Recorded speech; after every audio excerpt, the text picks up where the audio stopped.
Masinkanawa. Wala ko chachi. Yawa banna. Aha. D. D? Mwaka ogwedde. Kati oli bakyaga nti gwe wamusigulira omusajja. Simanyi kubanza omusajja namusanga talina mukyala. Nasanga omusajja muwulu nga ne wakati wali kiraga nti alina omukyala. Era ennyumba najingira nkalu. Olubana omukyala n'agambira nti ono tamalaako yatukola bubi. Kati omusajja asobeera nange nga tamalaako. Bweki. Ntunuulira neetegereza. Anti kale 2021 kati kiba kitya? Ekirala kisege. Ekyo kyennyini kye tuliko. Nga kiriwa. Anti ogani tukutunulire nkwetegereza. Nkwetegereza bulungi. Tontya. Kati tukubiremu akafaananyi kiba kitya anti eri? Mwami wange tasobola kuba nga tamalaako. Amalako mu buli kimu. Kyensonga lwaki nkyali naye. So kati kyomwogerako? Timwagala nnyo. Ani? Mwami Kalaso. Tato bannange bagikubidde ssente mmeka? 7,000. Bagikubidde. Wali omwami awe yagikuba. Bawandiise empandiike basaze ensale yanjola. Yanjola. Olwo obulumi. Teri kintu kyotasobola kugumira kasita omuntu obeera ng'omwagala. Kati obubaka bw'olina eri omukyalo oli? Oli. Agume kuba ye omwami namutwala. Ate mwagala nnyo. Teri yutaani. Ate omwami wange. Ng'egye sabba mubbe kitegeeza wange. Emikolo gyadde? Emikolo. Mulindeeko mu maaso awo. Tujja kuba tubagamba. Sofiani Nyagwani. Yenze Sophie Hussein Kalaso. Eryo ng'olyagala nnyo. Era okitegedde Kalaso. Kakati tewali nsonga lwaki ndyagala. Kubanga erinnya lye kyekituufu kyali. Lwaki agamba omukyala wa Kalaso nti wamubbira omusajja? Simubbira nko ku musajja kubanga n'omukyala nnyinnyini ze simumanyi. Mulabidde mu mawulire. Nze ebbanga limaze ne Kalaso simulanko na mukyala nti buno okuggyako kye nali mmanyi nti alina abaana. Kati gwe ng'omanyi ani abazaala? Of course mukazi. Naye nga taliiwo. Muntu amwefunziza? Tatungirabye. Tatu njola nasooka gira 2011 nga 27 August mukazi wa Bobi Wine Barbara Itungo nga bagimusaze bagisalire milioni 1.5 ya Babi kubanga iyo yali complicated kati ebiviri bya Bobi Wine ebyo nga tanabisala koma yo kubigira bote bachonchona bagikolera okamota Old Kira Road eno yakubiri kati munnange tuddeyo ngamudawo nga mugamba ngo abakazi tebalina love mwagala batya Obula kansirike ye kati oli timu kuzombi timu enkadde n'empya azazikira oli omukadde gwe waleeta omukyala Kalaso nga lyayogera tusibitegera bulungi ne kugamba nno segu yakubulire ono alimba n'ensonga teziresa munno ez'ebijanjaalo kati era ino ensonga eyali emulesesa omuntu naye katulabe kale firimu kakati asesezza omukyala oyo nti atamala akansobulanga bwondaba buyeeki nga bwe twagaye nti ku lw'omukaaga Evelyn Lagu twamusondedde omutete tunoonya milioni 2.5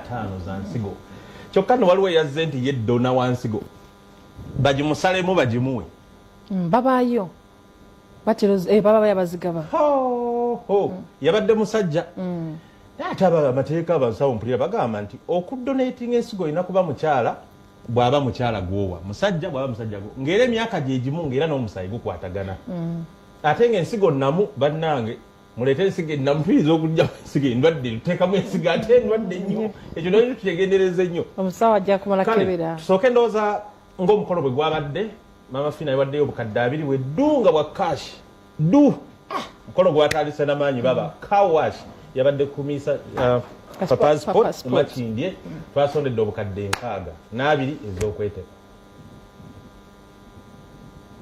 Mama Fina bwatyo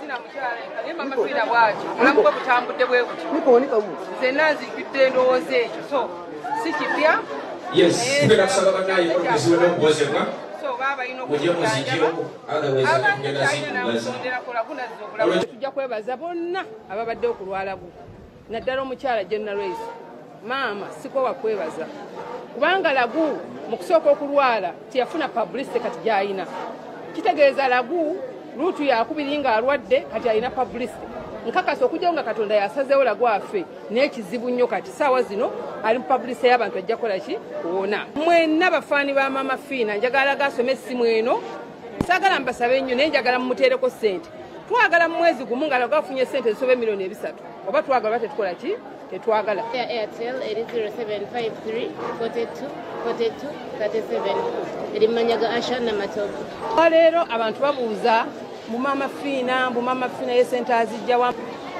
ogaba nusu 10 n'okungula emitwalo 10 weefiirize guteekako obulamu bwa Lagu kuteekako ettaffaali ojja kulaba ensanyu eri mu nsi okugaba tekitegeeza nti ono mugagga guba mutima kwe kugaba asize kwoza bwoza mmotoka era nzize kusonda nange ng'omuntu okubakakasa nti Lagu ajja kuwona omusingi ogusookerwako njagala mpeerago obukadde ago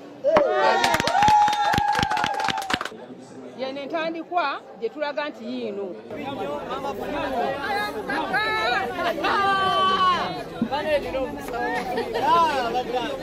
sasula mmeka andi ekyo kitegedde ogenda waayo mmeka mmeka ogenda waayo mmeka mitwalo 5 naye ng'otukoze bubi ati mama Fiina n'akwoleza emmotoka kinene agiwadde omukisa guli gwe sirabangako sente zijja kuwera n'okusingawo bambi bazimbadde nzija ndabyewo wansaba bantu bangi wabwere n'abantu ba bulijjo only celebrity wali mu kirasi ki ng'owulira Evelyn Lagwayimba buulidde nange entandise kati kiki kikyogamba abala batabaddewo kyonna kyosobola okumuwa bambi tumubeererewo batumanyi nkya ayinza okuba nga kwetaaga obuyambi naye nga tugezako okubeebaza mwena buli alina kyakoze olaba tukimirira Lagu bambi obulamu bwe tugezaako okukola ekisoboka agende alongoosebwe. Thank you so much. Amanya nze ande yatare field commander ndiwo n'abakulu ono bamuyita Suna Ben ono Mbazira Tone ono mvuga gwe mulaba eno ayatintiza akaviri agambye agenda kuwa Evelyn Lagu ensigo je baleko sebo kale papa nawe je baleko amanya gugwana amanya mpitibwa Kawojolo magazine yesebo Kawojolo magazine nga tunaba kwogera abasajja ne bali mu kugamba bali mu kuwakanya guki okuwa ensigo balinga abagamba tononya mawulire kye mugezako kugamba Kawojolo eggwanga lyatala okumanya nsigo kikula kijogenda okuwa Evelyn Lagu yandokwa nadizi bino ebintu banange bya serious tubijemu olusaagerero omukyala mulwadde yeetaaga nsigo kati ensigo y'omunde eyo nange gye nsazeewo muwe olw'ensonga nti munnange nzaddeko ku baana saawa zino ninawo abaana 3 era endagaano twagikoze bulungi n'omukyala namugayo kuba Evelyn anako we yanjija nga ndi staaka nga nange ndaba obulamu bwange bugenda kwe kusalawo nange mukadde kano bw'alabanga obulamu ekibutwala aleke kuweereza ggwanga nsigo kasigazeemu nange nsigazeeko emu weba kizuula nti ensigo ekwatagana Evelyn Lagu todduke mu kibuga Kampala n'obula newaddeyo mbagambye sikakiddwa nze neyamye gwe kyogamba mbweza kamera tezintunulamu oluyimba lwennina baluyita maanyi ga kamera olupya kitegeeza kamera zirunkubya okitegeera maanyi ga kamera olujjukira bulungi sirumanyi nga ne Kawojolo mulabye kati Kawojolo yeetaaga kukebera nnyo atuwa ensigo entuufu nga namunaabasawo beetaaga okumanyira ddala oba bwe bukwakulizo Kawojolo akola ki naye nga buli alina kyadonatinga kisoboka ndowooza tufuna ensigo kuba ku ssente ziri bakwaliko ez'okugula ensigo ate zisingako n'obungi anti kakati banaagenda e India batandika okunoonya ensigo y'omuntu eri badona gye bali n'abamu batunda ntunde so bwe bityo naye gundi anti yawasizza Lwasa nabirabye ye kati wasagwa ku mikugo owa ate mukyala we nti Masaka yabadde amanyi Lwasa agenzeeko Nakasongola nti akomawo abadde agenze ku business yabadde ali eyo galaba ku social media omukulu amukubira omukulu bannange ate okoze kiki kino nti kazije nakatitanaddayo basajja mwe mujoga aledda n'ekikulu ne Bayibuli yagamba abasajja bwe basajja laata maama kyotegeeza mwe temuli basajja bali eno Lwasa wa dini ki? Simanyi. Engeri yali Emmanuel alina kuba mu Katuliki. Naye era tawasanga kompeta. Ndowooza wa ddembe. Kale njogera nga si believing wa ddembe okusiramuka. Kamba wa ddembe osiramuka. Saagala binate bwe bagamba Haji Bujingo. Nga bw'omanyi bwe bagamba. Ate njogedde nzijukira gwe ekiraamo kya Muzaata baaki. Owange. Wakitegedde. Nakitegedde bulungi nnyo yagamba yalina abakyala babiri era bonna yali yawukana nabo. Wagiri tulaga abantu abo. Katonda wange. Okusooka waliwo omwami bamita Sheikh Umar Swadik Ndawula. Ndawula ono yafubutudde ekiraamo kya Muzaata. Yakiwo yali mukwano gwe nnyo Ndawula. Kopi n'agiwaako Sheikh Kinobe. Kati ono Swadik bakubono mutulaga omukulu oyo omuntu amulabe. Tofaayo genda maaso na kubanga njagala omuntu amulabe omusajja alina ekirowoozo ekiraamo kya Muzaata ekyabaddemu ebikulu bibiri oyo y'Endawula. Sheikh Ndawula Umar Swadik. Ekiraamo ekyo ebintu ebikulu byabadde bibiri nga yakikola nga 17 August 2020 mwaka ogwedde myezi 3 nga jabula yafe. Kiba kitegeeza yayinza okuba yali yeewulira beewulira era nawe yeeyogerera biri ebigambo jjukire bye twakulaga ne bakutwala mukazi wange n'ogenda era nga yeewulira obulumi kibiki. So ekiraamo either ayinza okuba yakola ekiraamo nga yakyusaamu kikyusa, ayinza okuba yali takolanga nga yakikola ku olwo butereevu. Kakati omukulu yalaze nti ekiraamo kirimu abakyala babiri Kuluthum na Bunya ne Amina Namawejje Bugirita be bakyala bye yali alina. Naye abakyala abo nga bayawukana. Tulaga abakyala abo Wagiri. Kati munnaye era nekiraga nti ebyobugagga bye by'abaana be abasatu. Anywa Ssesanga ono Bugirita yasemba kulefuta. Oli ye Kuluthum ono ye Muzaata. Nti Ssesanga ye mwana we ne Amjad Sozi ne Hamida Nasozi be babugirita era ebyobugagga bye byaba abaana. Kati mu bulijjo lwaki mugamba nti alina bataano? Bulijjo mpulira abantu bagamba bataano. Kubana aba Paulo Kafero bwe yafa twasooka kumanya 3 mu bataano ne wakakkanaawo ne tumanya 15. Kati ne wavaayo ate omulala juzi ate ne wazzeeyo n'omulala era.